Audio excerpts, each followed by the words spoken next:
భారతదేశంలో క్రికెట్కు జనాదరణ అత్యధికం. కుల మతాలకు, వయో పరిమితులకు అతీతంగా క్రికెట్ అభిమానులు కోట్లాది మంది ఉన్నారు. క్రికెట్ను ఒక మతంగా భావిస్తే దానికి సచిన్ టెండూల్కర్ దేవుడిగా అభివర్ణించవచ్చు. ఆయన ఆట తీరు కారణంగానే క్రికెట్కు ఆదరణ పెరిగిందంటే అతిశయోక్తి కాదు. ఎన్నో రికార్డులు ఆయన సొంతం. ఆయన 2013 నవంబర్ 16 నాడు తన 40వ ఏట 200 టెస్ట్ మ్యాచ్ పూర్తి చేసి అంతర్జాతీయ క్రీడారంగం నుంచి విరమించుకున్నట్ల సందర్భంలో భారత ప్రభుత్వం అత్యున్నత పౌర పురస్కారమైన భారతరత్నను ప్రకటించింది.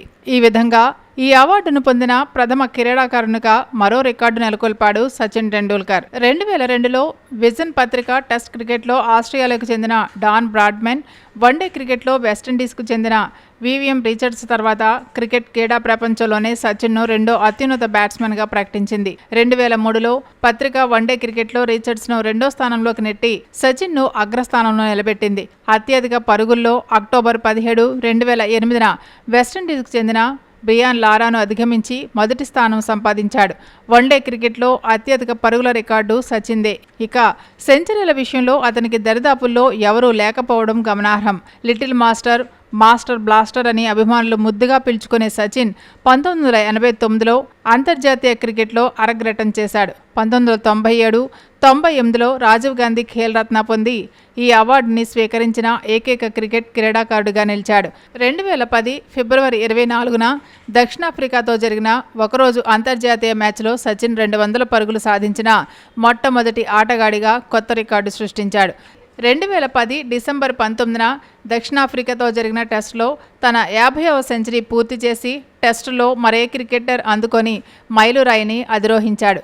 2012 మార్చి 16న అంతర్జాతీయ క్రికెట్ మ్యాచ్ల్లో ఎవరూ సాధించని 100వ సెంచరీతో కొత్త రికార్డు సృష్టించాడు. 2007లో ఇంగ్లాండ్లో సచిన్ టెస్ట్ క్రికెట్లో 11,000 పరుగులు పూర్తి చేసి ఈ ఘనతను సాధించిన మూడవ బ్యాట్స్మెన్గా అవతరించాడు. కాగా భారతీయుల్లో ఈ ఘనత పొందిన మొట్టమొదటి బ్యాట్స్మెన్గా రికార్డు సృష్టించాడు. సచిన్ టెండూల్కర్ ముంబైలో ఏప్రిల్ 24, 1973న జన్మించాడు. తండ్రి రమేష్ మరాఠీ నవల రచయిత. సచిన్ 1995లో గుజరాత్ పారిశ్రామికవేత్త ఆనంద్ మెహతా కూతురు అంజలిని వివాహం చేసుకున్నాడు. వారికి 2 సంతానం.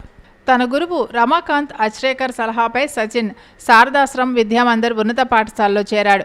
పాఠశాల విద్యార్థిగా ప్రారంభ దినాల్లో ఫేస్ బౌలింగ్లో శిక్షణ కోసం ఎంఆర్ఎఫ్ ఫేస్ అకాడమీకి వెళ్లి తిరస్కరింపబడ్డాడు. సచిన్ వెనక్కి పంపిన దిగ్గజ ఫాస్ట్ బౌలర్ డెన్నిస్ లిల్లీ బ్యాటింగ్పై దృష్టి సారించని సచిన్కు సలహా ఇవ్వడంతోనే ఆయన జీవితంలో కీలక మలుపు తిరిగి సచిన్ను ఇలా చూడగలిగాము.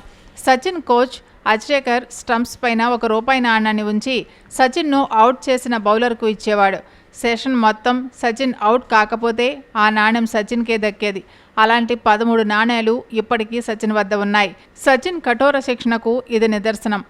పాఠశాలలో ఉన్నప్పుడు హరీష్ షీల్డ్ పోటీలో వినోద్ కాంబ్లీతో కలిసి 1988లో 644 పరుగుల భాగస్వామ్యంతో రికార్డు సృష్టించాడు. ఆ ఇన్నింగ్స్లో సచిన్ బౌలర్లపై విరుచుకుపడి పరుగుల వరద సాధించి 320కి పైగా పరుగులు చేశాడు.